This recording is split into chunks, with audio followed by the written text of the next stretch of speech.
No ar pela TV Câmara, o Espaço Livre. Eu tenho o prazer de receber o vereador Ricardo Yang, do PPS. Tudo bem com o senhor, vereador? Tudo bem, é um prazer estar aqui com você, Wagner, novamente. Vereador do PPS de São Paulo e o vereador Ari Friedenbach, do PROS.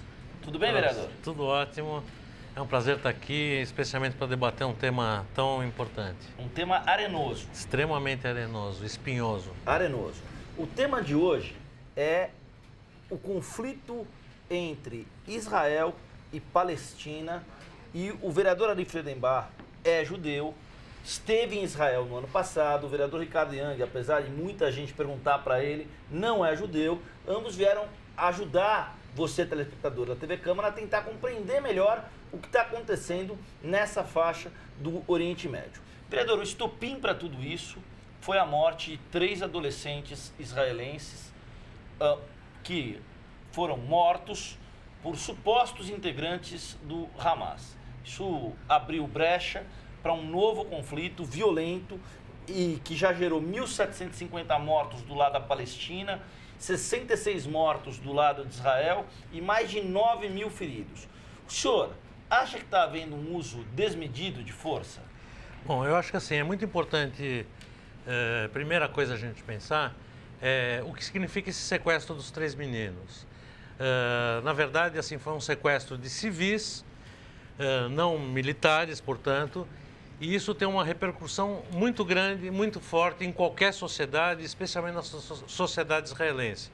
Para você ter uma ideia, uma das vezes que eu tive no passado recente em Israel, estava conversando com uns militares, contando a história da minha vida, do assassinato da minha filha.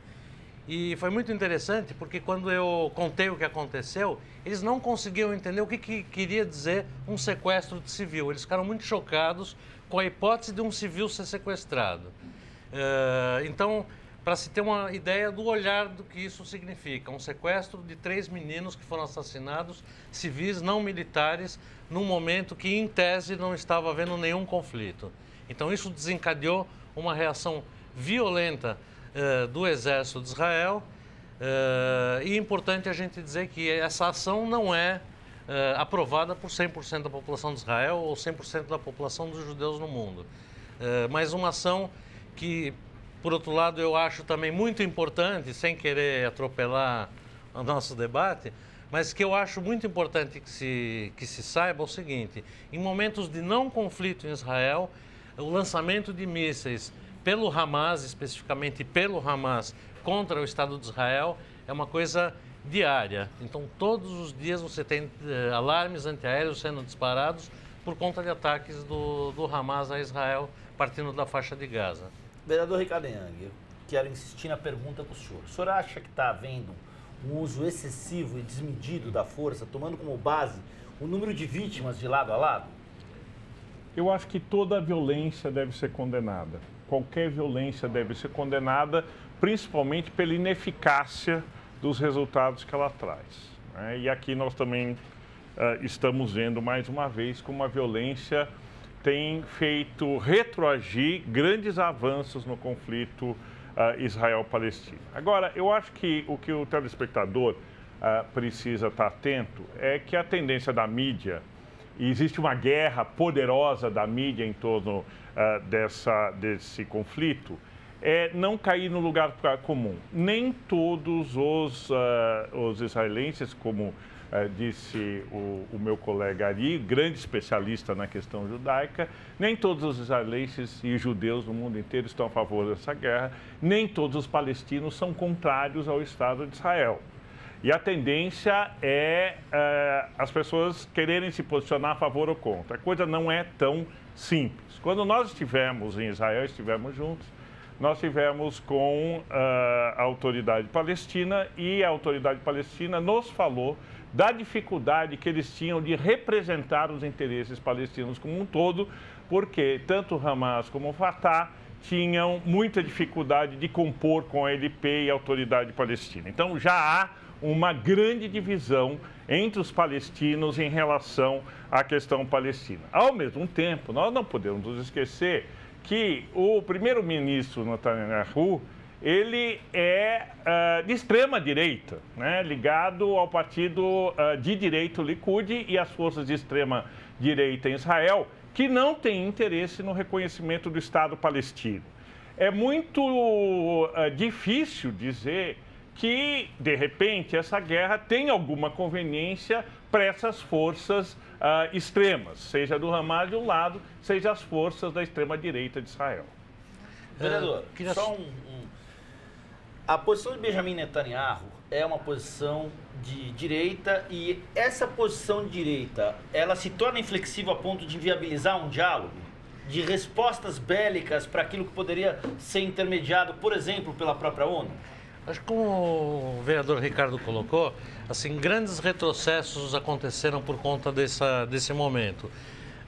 Mas, por outro lado, assim, a sociedade israelense não é composta só da extrema-direita, assim como é muito importante a gente colocar, para esclarecer para as pessoas, de que Hamas não representa os palestinos, a gente tem a Fatah, que tem uma outra postura, não tão bélica, não terrorista, não apoia ações terroristas, como o Hamas, que domina a área da faixa de Gaza, mas que não são representantes do povo palestino, como as pessoas que assistem na imprensa acabam tendo a impressão de que o Hamas fala em nome dos palestinos. Isso não é uma verdade, não é o que acontece. A situação da Cisjordânia, onde a gente pôde entrar, pôde visitar, para mim, inclusive, que nunca tinha estado naquele território, foi uma surpresa ver que são cidades asfaltadas, com infraestrutura. É uma situação bem diferente da situação da faixa de Gaza, que é uma situação caótica. E essa guerra interessa, sim, ao Hamas, que estava desacreditado, estava sem voz no cenário mundial. E esse conflito, da forma que é transmitido, dá uma outra visibilidade ao Hamas. Eles expondo os corpos dessa forma como é cultural deles expor e usar isso também de uma forma midiática.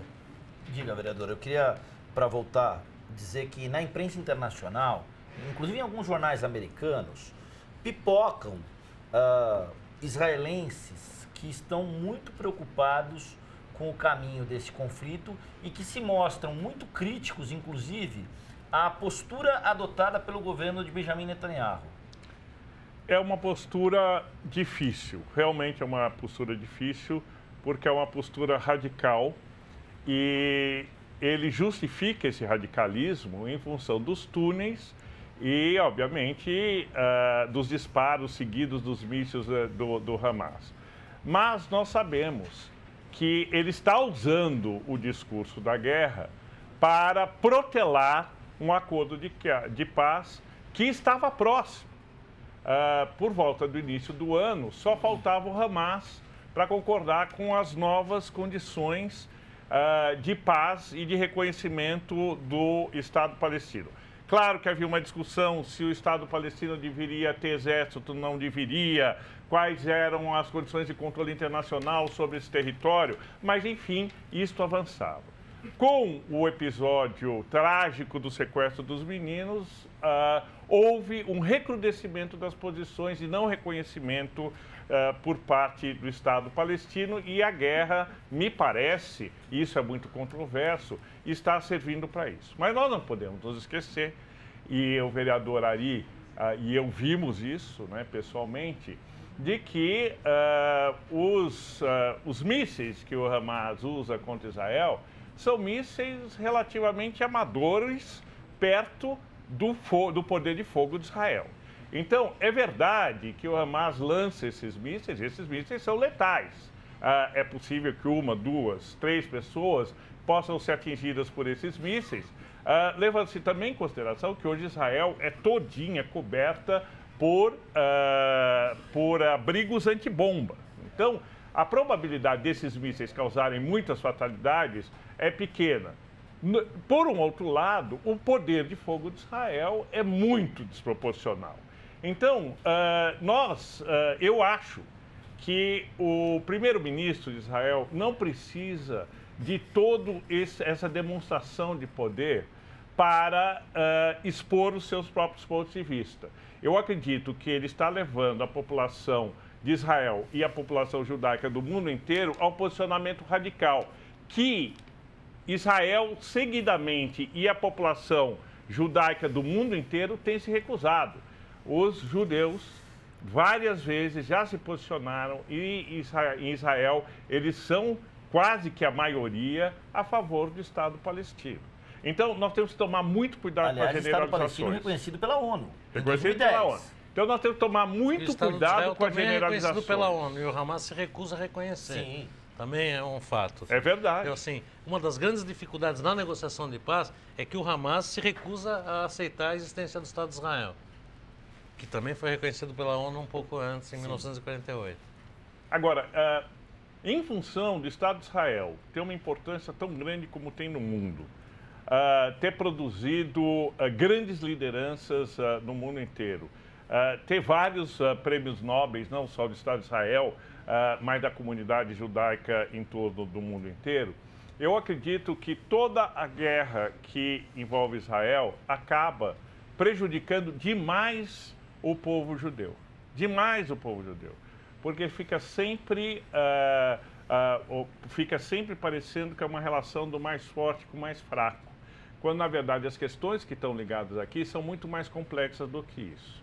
Agora, independentemente disso tudo, e nós pudemos ver isso lá e vimos na Cisjordânia, é possível a coexistência perfeitamente pacífica entre os dois povos. Nós fomos num evento, lembra-se ali? Claro. Nós fomos num evento na Cisjordânia, onde meninos, adolescentes músicos de Israel e palestinos tocavam juntos e produziam a melhor arte possível. Isso é possível, isso acontece em Israel.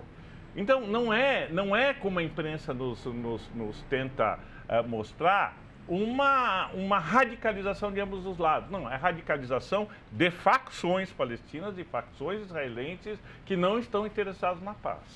Vereador, antes da gente falar da ONU, dos Estados Unidos, dessa questão que envolve, entre aspas, um apoio incondicional do governo de Barack Obama ao premier Benjamin Netanyahu, há duas vertentes correndo, entre outras tantas, porque é um tema muito amplo, mas há duas vertentes correndo.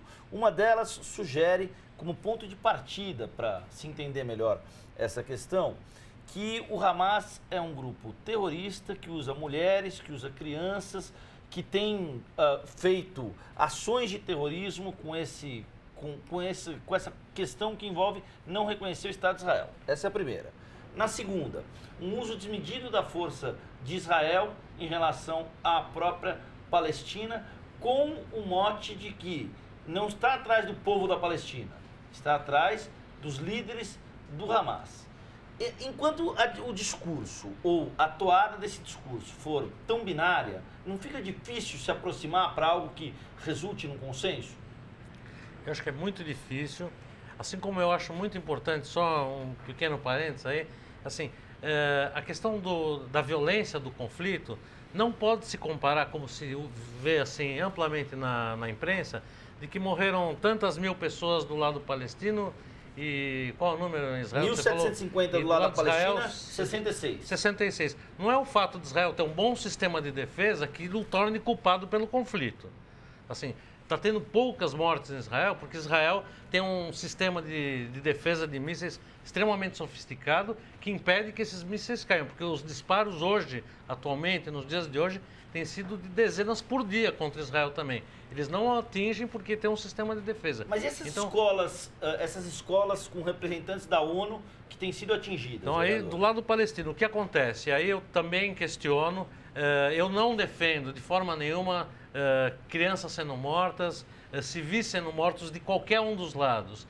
Eu acho que civil, criança, adulto, não pode morrer numa guerra. Acontece, obviamente, mas tem acontecido com muita frequência. Eu acho que quando a gente tem, e é sabido que tem, nas escolas depósitos de armas, Israel, na minha opinião, tem que esperar essas escolas esvaziarem para poder bombardear a escola. A gente não pode matar crianças de nenhum lugar do mundo, porque isso é uma coisa extremamente perigosa. Eu, como pai, digo, se matarem meu filho, eu sei o que eu sou capaz de fazer depois disso. Então, até porque o senhor já experimentou na pele uma violência desmedida. Então a gente sabe o que é perder um filho e sabe do que um pai é capaz de fazer em função da perda de um filho. Então eu tenho muito receio da repercussão, isso por décadas, de famílias que perderam seus filhos, seus netos, seus maridos, suas mulheres, numa situação dessa. Acho que precisa se pensar de uma forma um pouco mais civilizada. Se é que a gente pode falar isso, é meio absurdo, mas uma guerra um pouco mais civilizada, onde soldados possam morrer eventualmente, aí é um fato da guerra, mas a gente tem que evitar de todas as formas a perda de vidas de civis. Eu vou discordar do meu colega vereador Ari, dizendo que nenhuma guerra pode ser civilizada. A guerra, por definição, é a barbárie. A guerra é o fim de toda possibilidade de entendimento e de diplomacia. Portanto, quando lamentamos essa guerra, nós estamos lamentando de novo a incapacidade que a humanidade tem de resolver essas questões. E uma das razões pelas quais essas questões não são resolvidas é porque o ódio é usado politicamente. Eu estou insistindo nesse ponto. Quando eu falei de guerra civilizada, foi uma expressão entre aspas, obviamente, que eu concordo com o que você está falando. Não, eu entendi perfeitamente o que você falou, vereador Ali, mas a minha preocupação é que quando o ódio é utilizado pela política, o ódio incendeia os corações pelas razões erradas. E nós temos visto na história do século XX isso sendo feito, tendo sido feito muitas vezes. Muitas vezes. Questões justas eram muitas vezes completamente pervertidas pelo uso político do ódio, né? Então, toda vez que ocorre um conflito como esse, eu acho que nós todos, pessoas minimamente civilizadas, precisamos tomar um grande cuidado para não tomar partido precipitadamente. Vamos pegar o caso da sua pergunta em relação ao Estreito de Gaza. O Estreito de Gaza já é, por si só, uma situação humanitária terrível. É uma das maiores densidades demográficas do mundo. É uma população de quase 2 milhões de habitantes entrincheiradas de um território de 11 por 40. Só para nós termos uma ideia, São Paulo, né? São Paulo tem uma extensão de mais de 150 quilômetros dos dois lados. Nós estamos falando de uma região menor do que a Zona Leste. Né? Parelheiros. Parelheiros, ali, talvez com 2 milhões de habitantes. Métrica, então, Parelheiros. Não há como se fazer um bombardeio num lugar com tamanha densidade demográfica que não vá morrer civis. É impossível. E aí eu me pergunto, né, e com muito cuidado e muito respeito, já que Israel tem um sistema de proteção antimísseis e um sistema de proteção de abrigos antiaéreos, e sabendo-se que a faixa de Gaza não tem nada disso, e pior, que o Hamas usa sim escudos humanos, não seria o caso de um cessar-fogo unilateral de Israel, uma vez que Israel tem condições de se proteger, mesmo que com todos os riscos do Hamas, mas o Hamas, a população palestina do Estreito de Gaza não tem? Eu não concordo, Ricardo, pelo seguinte, você tem um sistema de defesa muito sofisticado em Israel, mas ele não é 100% seguro. Tanto que a gente viu bombas que caíram em solo israelense, apesar do sistema de defesa. Acho que um cessar-fogo unilateral, eu acho que é da outra face, coisa que eu não concordo.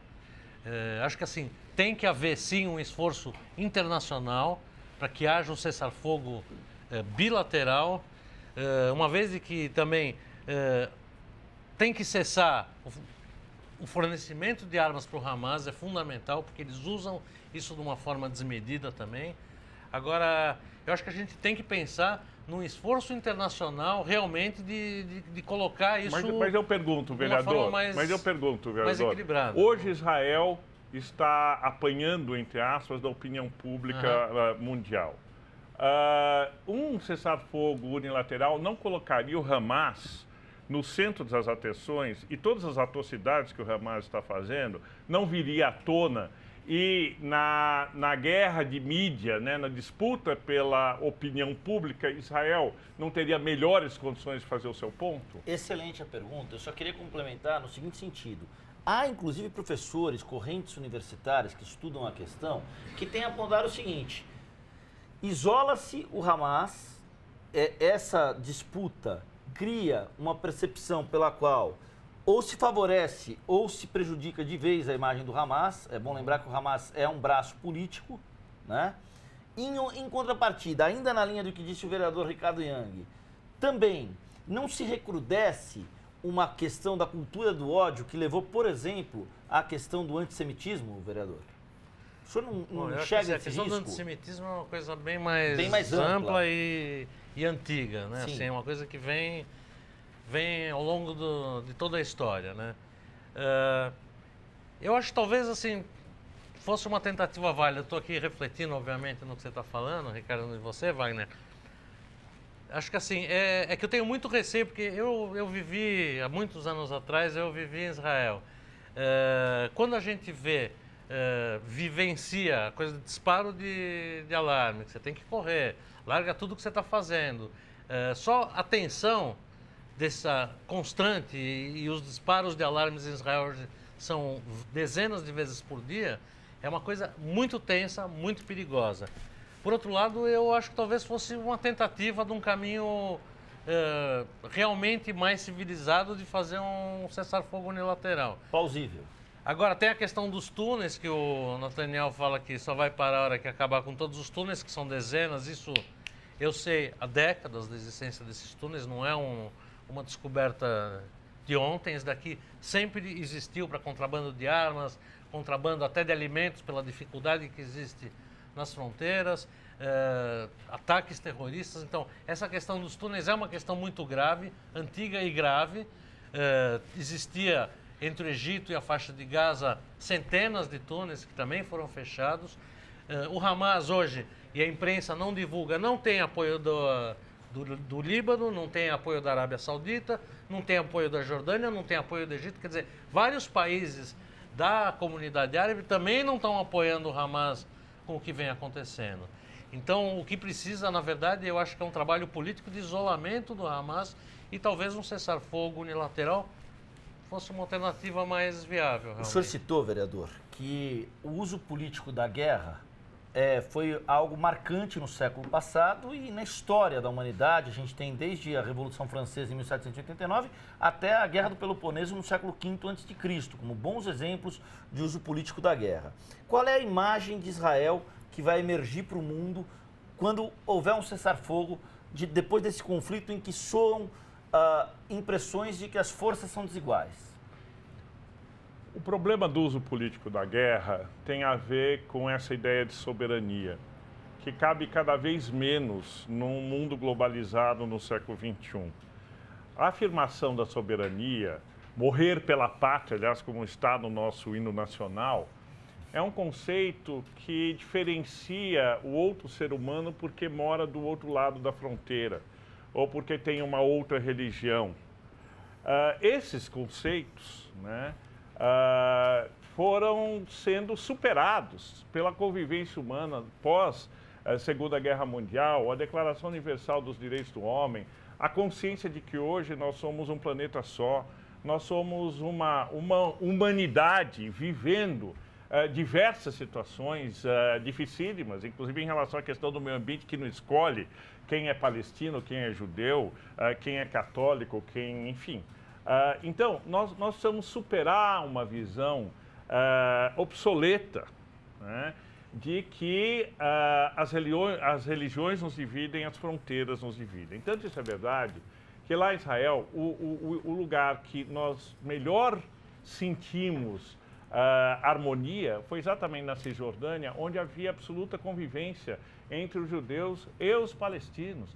Bom, aqui no Brasil, né, nós somos um país que, com todas as nossas dificuldades, nós temos construído uma cultura de paz, tendo todas as religiões representadas, todas as etnias representadas, todas as culturas representadas. Os Estados Unidos, que viveu na década de 50 a luta pelos direitos civis, Nós vimos, inclusive, nesse filme recente, o Mordomo do Presidente, que nos relembrou, né, a situação da luta pelos direitos civis, todas as dificuldades. Hoje nós temos um presidente americano negro.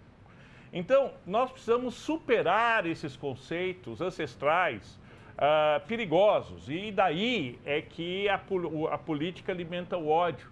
E esses conceitos são usados, por exemplo, vereador Ari, o senhor mais do que ninguém pode dizer isso. Aqui nas câmaras eu estou chamando o vereador de senhor, mas nós somos amigos, então normalmente eu chamo de você. Espero que peço venha por isso. Mas, vereador, aqui em São Paulo, nós vivemos a violência cotidianamente. Cotidianamente, né? Nós temos o crime organizado, inclusive, atuando aqui em São Paulo. Nem por causa disso nós estamos declarando guerras, né? Em relação ao crime organizado, mesmo em que pese a necessidade de uma política de segurança pública muito mais eficaz, muito melhor, que puna efetivamente os bandidos. Mas a violência, por si só, não pode justificar tanta mais violência. Principalmente quando você tem um Estado, você tem o aparelho de Estado, você tem exércitos, né? E eu acho que esse é o ponto vulnerável que Israel enfrenta hoje. Que a causa israelense já foi reconhecida pela humanidade, a causa judaica em geral, o Estado de Israel em particular, já foi reconhecido pela humanidade como um todo. Nós estamos falando de alguns vizinhos que não reconhecem, e poucos, e cada vez menos. Lembra a situação da década de 60, quando da guerra de 67? Quanto não melhorou? Então, eu sei que é difícil, nós vimos lá o quanto é difícil para o povo israelense, mas seria possível se construir para além dessa resposta bárbara, né, que está se dando ambos os lados para essa questão da faixa de Gaza. Sim, acho que você fez uma menção aqui interessante, Guerra de 67. A Guerra de 67, na verdade, mudou, a Guerra dos 6 Dias mudou o olhar para Israel, porque Israel deu um banho em todo mundo ali e chegou no Cairo. Então, vamos pensar melhor. Quer dizer, houve, na verdade, naquele momento, e não defendendo isso, mas naquele momento, o que houve uma violenta ação militar. Demonstração de força. Extrema, opa, então vamos respeitar. Agora, e eu concordo com você, Ricardo, no número, gênero e grau, de que a questão da globalização, das fronteiras, esse teu olhar que eu acho absolutamente correto, mas ali naquele local extremamente conturbado há milhares de anos, a gente tem uma dificuldade muito grande quando chega um Hamas e fala Israel não existe. Ou um Irã com esse mesmo tipo de colocação, ou dizendo que o Holocausto não existiu. Quer dizer, são situações extremas que só pode se caminhar realmente para essa não fronteiras quando um respeita o outro. A gente teve um bom exemplo disso que o senhor está citando, à luz da política internacional, quando o ex-presidente do Irã, Mahmoud Ahmadinejad, numa das declarações mais polêmicas dele nos últimos anos, disse que o Holocausto não existiu. Exato. O que são aquelas imagens, então? Né? O que são aqueles 6 milhões de judeus que foram mortos e que não há dúvidas sobre... historicamente não há dúvidas sobre o fato, né? E aí realmente fica difícil. Então eu acho que assim, é muito importante a gente não esquecer com quem você está lidando. Né? Você tem um ponto, vereador Ari, de que não é possível, para as circunstâncias em que Israel se encontra, historicamente e nesse momento, ser um Estado desarmado como Costa Rica, por exemplo. É impossível. Né? É necessário que, sim, a sua vizinhança respeite o seu poder de fogo. Agora, isso é diferente de usar esse poder de fogo. Né? Eu não tenho condições de julgar e nem de recriminar, né? Nem uma parte nem outra, mas o que eu posso dizer com absoluta convicção é de que a superação do conflito nesses últimos 40, 50 anos tem se dado por causa da diplomacia e pelo envolvimento do mundo inteiro nessa questão.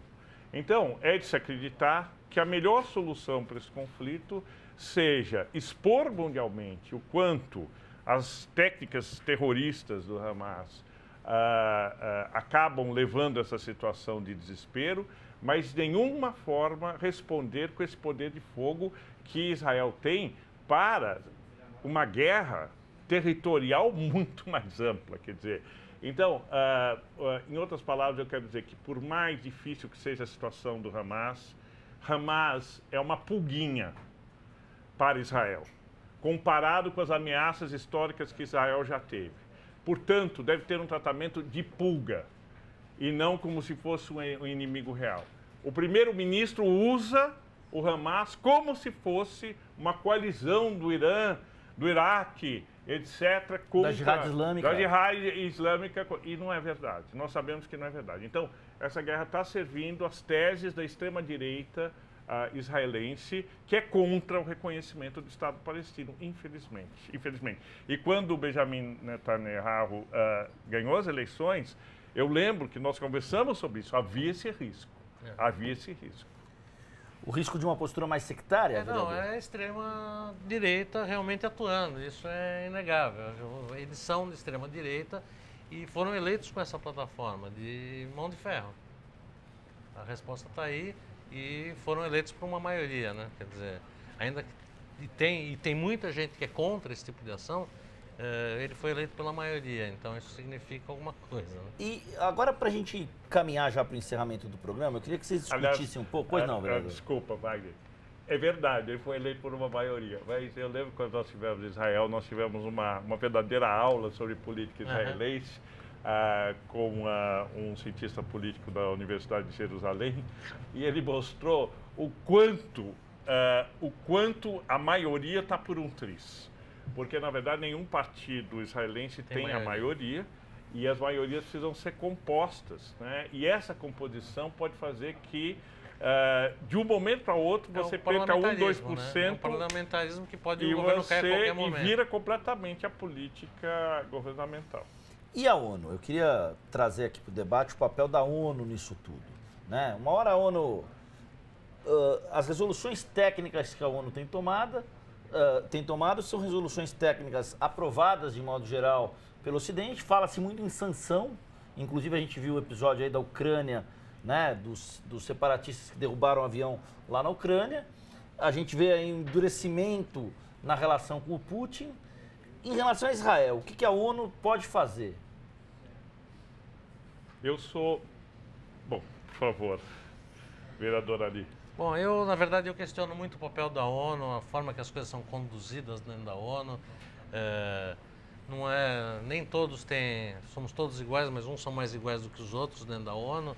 Tem os países que têm poder de veto, Estados Unidos, Rússia, China. Quer dizer, você tem, na verdade, o que a gente imaginava, né, quando se criou a ONU, que seria um órgão acima de tudo e de todos, não é o que acontece. É um jogo de xadrez, de poder violento, e quem pode mais grita mais lá dentro. Não sei se o Ricardo concorda comigo, mas eu acho que assim, a ONU, o papel para o qual ela foi constituída se esgarçou no tempo. Eu não acho que o que vem acontecendo com a ONU, na minha opinião, é um processo de anacronismo. É uma instituição que nasceu com uma finalidade, o mundo clama para que a ONU tenha um outro papel e a ONU não consegue ter outro papel. A ONU nasceu... Anacronismo é uma forma elegante de falar que ela não se modernizou, vereador. Muito obrigado, Wagner. Na verdade, a ONU foi criada para que houvesse um palco, um espaço, uma plataforma internacional para que os pleitos e os conflitos pós-Segunda Guerra Mundial pudessem ser tratados. Mas no mundo globalizado, a ONU começou a adquirir funções cada vez mais relevantes do ponto de vista de governança global. A ONU, na verdade, é demandada para exercer um papel de governança global, mas não tem autoridade para exercer a governança global. Então, nós temos essa situação que o vereador Ali colocou muito bem, onde se discute as soluções e o Conselho de Segurança tem poder de veto. Sendo que no Conselho de Segurança tem os países com maior poderio militar do mundo. Então não se resolve a questão da Ucrânia porque a Rússia está envolvida, não se resolve o problema de Israel porque os Estados Unidos estão envolvidos e assim por diante. Então, é triste ver um primeiro secretário como Ban Ki-moon fazendo toda uma tentativa e correta, né, de encontrar uma solução, quando ele não tem poder nenhum para encontrar uma solução. Então fica mais um desses espaços fictícios onde se faz de conta que está se resolvendo e mais uma vez não se resolve. A minha preocupação com as Nações Unidas, Wagner e Ari, é de que a perda de autoridade da ONU tem sido tão sistemática, seja nas questões de segurança, de paz no mundo, seja nas questões ambientais, seja nas questões comerciais, né? O não fechamento da rodada de Doha, embora o OMC não seja diretamente ligado à ONU, mas está na constelação dos organismos multilaterais, o meu grande receio é que de retrocesso em retrocesso nós vamos perder uma das grandes criações da humanidade, que foi um espaço de governança planetária. Vereador, quando eu perguntei para o senhor da ONU, o senhor, né, assim, digamos, o senhor não tem lá uma afeição pelo papel diplomático que a ONU tem Não, eu desenvolvido? acho que o papel, como o vereador Ricardo colocou, pelo qual foi criado, é maravilhoso. Só que a gente vê que ela não consegue realizar. O Ban Ki-moon tenta fazer, mas não tem autoridade. O Só Ricardo nesse colocou século, como vereador, brilhantismo. foram 3 bons exemplos. Nós tivemos um exemplo dos Estados Unidos. Os Estados Unidos não foram autorizados a bombardear o Iraque, a fazer uma ofensiva militar no Iraque, para encontrar armas de destruição em massa que levassem ao fim do regime de Saddam Hussein. Depois nós tivemos agora essas sanções em relação à Ucrânia, a polaridade aí entre os separatistas ucranianos e o grupo pró-Rússia, pela unificação, e agora nós estamos tendo outro impasse em relação a Israel. E a situação da Síria também, que a ONU não consegue fazer nada. Exatamente, bem lembrado. E o Observatório Sírio de Direitos Humanos aponta que já são mais de 100 mil mortes naquele conflito. Se na Palestina está um caos, a Síria é uma coisa impensável. Nos dias de hoje, o massacre e ali não é nem... É dentro de um país, é uma guerra civil. É um número de mortos maluco. E a ONU também não faz nada. Eu acho que politicamente, agora há pouco nós estávamos falando sobre o quão politicamente seria mais interessante para Israel um cessar-fogo unilateral. Para a ONU talvez fosse mais produtivo que ela se declarasse incompetente para resolver essas questões, né? E ao se declarar incompetente, provavelmente o mundo, na sua perplexidade, percebesse que é necessário se reformar a ONU. Há pelo menos 10 anos se discute a reforma da ONU. E há uma grande resistência exatamente dos países hegemônicos do Conselho de Segurança que haja essa reforma. Porque significa perda de poder e maior outorga de poder para uma governança planetária, que não interessa para esses grandes países ainda hegemônicos. Vereador, e tem um outro detalhe, hein? A ONU pouco fez numa coisa que o senhor é altamente envolvido, que é a agenda ambiental. Das 20 cidades que mais poluem no mundo, 15 ficam na China, que tem poder de veto. Convém lembrar que 15 das cidades que mais poluem no mundo estão no mesmo país. E o resto está nos Estados Unidos. Eu estive em Copenhague, na COP15, onde todas as esperanças em relação ao controle das emissões e ao controle das mudanças climáticas estavam depositadas lá. Eram mais de 40 mil pessoas do mundo inteiro, especialistas, cientistas, ambientalistas, movimentos da sociedade civil.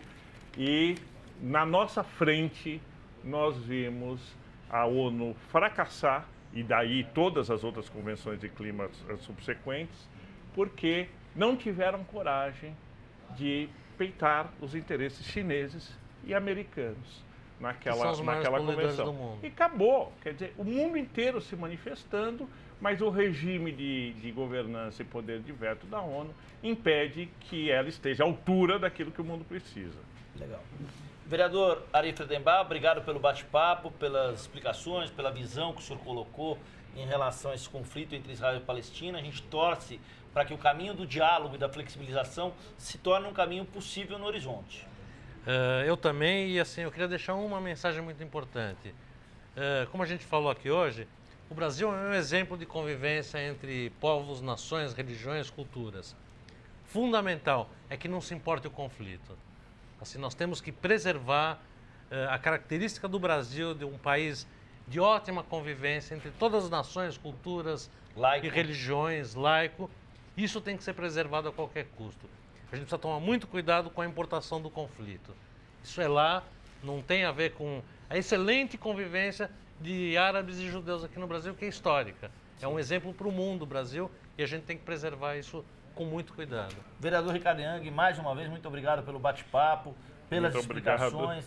Te agradeço, senhor. Esperamos ter o senhor numa próxima oportunidade para falar dessa patinada da ONU em relação às questões ambientais. Claro, como sempre, estamos sempre à sua disposição. Wagner, queria agradecer o meu nobre colega, o vereador Ari Friedenbach, e dizendo que o conselho, né, que é, se é que as pessoas aceitem conselhos, o conselho do vereador, ele é corretíssimo.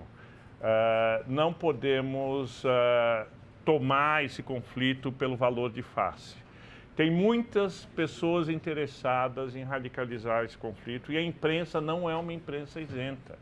Nós estamos vendo vários posicionamentos, seja pró-Hamas, seja pró-Israel, que tem uma fundamentação política por trás. Na dúvida pela paz, na dúvida contra a violência. Não é importante saber quem tem razão. É importante que possamos superar todo e qualquer conflito violento do planeta, porque cada vez somos mais pessoas, mais interdependentes e nossos problemas são problemas comuns à humanidade como um todo. Precisamos uns dos outros e precisamos aprender a colaborar uns com os outros em qualquer circunstância. Legal, agradeço muito ao vereador Ricardo Yang, ao vereador Ari Friedenbach e a você, telespectador da TV Câmara, que continua agora com a nossa programação. Nosso também muito obrigado. TV Câmara São Paulo, a política da cidade passa por aqui.